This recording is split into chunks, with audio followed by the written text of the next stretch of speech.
Cameroun, il y a un nouveau changement de calendrier pour la Coupe d'Afrique des Nations.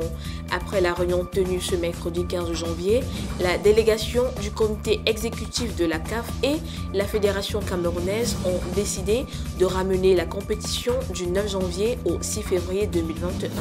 Il s'agit là d'un retour à la case départ pour la CAF qui avait jusque-là organisé la CAN en hiver jusqu'à l'édition de 2019 en Égypte qui s'est jouée entre juin et juillet. Pour justifier ce changement de date, les deux parties ont mis sur la table une raison fondamentale, à savoir les conditions météorologiques. En effet, comme l'avait souligné le ministre camerounais des Sports et de l'Éducation physique, Narcisse Mouelé Kombi, la période de juin-juillet correspond généralement à la grande saison des pluies au Cameroun, de quoi hypothéquer une bonne partie des rencontres. L'on pourrait donc se demander si la décision d'avancer les dates de la CAN au début de l'année 2021 ne devrait pas empiéter sur la réalisation des travaux entrepris pour le bon déroulement de l'événement, mais aussi sur la vie des Camerounais dont les enjeux économiques pour certains reposent sur les activités régénératrices de revenus à cette période-là.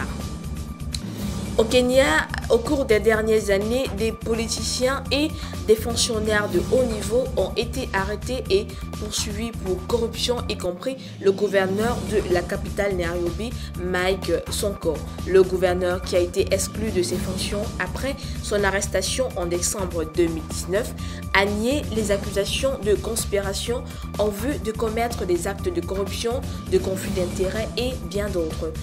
Cependant, l'État a récupéré des biens volés d'une valeur de 20 millions de dollars dans les affaires de corruption qui malheureusement ne représentent que les 1% des 2 milliards de dollars de fonds publics impliqués dans les affaires de corruption. Dès lors, le président Uhuru Kenyatta a lancé un défi public lundi lors d'un discours dans le but de mettre en place des stratégies qui permettront de mettre un terme à ce fléau qui est un énorme frein à l'économie et à la confiance des investisseurs dans le centre des affaires.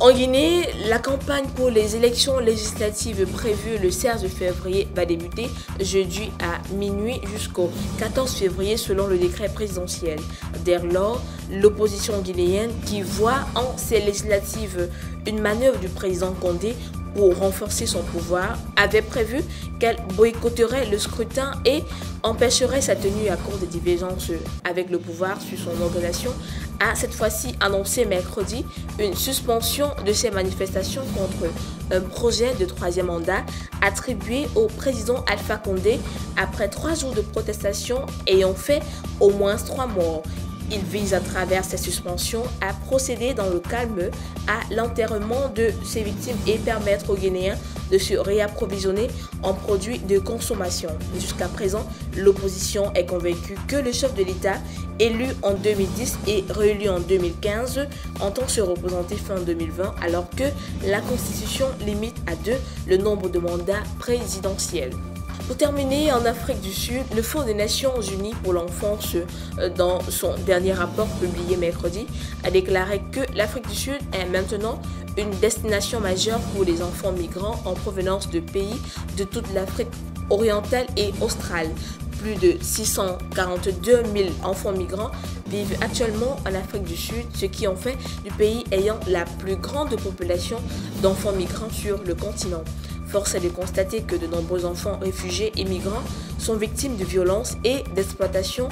au cours de leur voyage et beaucoup arrivent dans le pays sans parents ni personne qui s'occupe de déterminer à mettre un terme. L'UNICEF et la Croix-Rouge sud-africaine ont signé la semaine dernière un accord de partenariat pour améliorer la protection et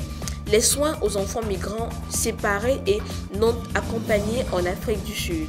Dès lors, l'absence des données nationales sur le nombre d'enfants migrants non accompagnés et séparés empêche les autorités nationales de planifier pleinement leur prise en charge et leur protection. Déterminées donc à mettre un terme, les données recueillies au cours de l'enquête seront utilisées par les autorités et les prestataires de services pour mieux soutenir les enfants migrants, notamment en identifiant les options de prise en charge, de remplacement et en s'attaquant aux obstacles auxquels ces enfants sont confrontés, comme l'accès à l'enregistrement de naissance ainsi qu'aux services d'éducation et de soins de santé.